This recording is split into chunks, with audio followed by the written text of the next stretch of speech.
رمضان تجلى وابتسم طوبى للعبد إذا تنما رمضان تجلى وابتسم طوبى للعبد إذا تنما.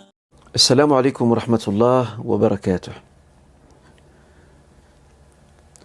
La sunna préconise, pour ce qui est du moment où il faut acquitter la zakat al-fitr, de la donner avant l'après de l'Aïd. Le prophète sallam dit dans un hadith, il dit, celui qui s'en acquitte avant l'après de l'Aïd, elle comptera pour une zakat al-fitr acceptée.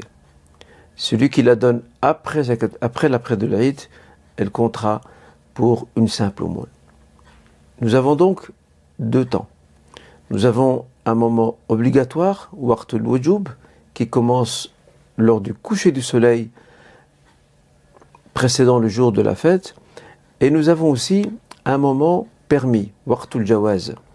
Et ce moment permis se réfère à l'agissement de certains compagnons, dont le compagnon Abdullah ibn Omar, qui sortait sa zakat al-fitr 1 ou 2 jours avant la fête. Il la faisait parvenir au percepteur de manière à ce que celui-ci puisse la redistribuer à ses ayants droit.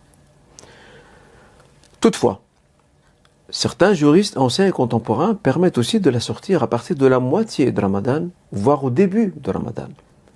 Cette opinion, bien que minoritaire, trouve un certain crédit dans le sens où elle permet de faciliter le travail d'organisations et associations caritatives, voire humanitaires, qui se doivent de mettre en place toute une logistique et organisation afin de s'assurer que le zakat al-fitr arrive à temps auprès de ses bénéficiaires.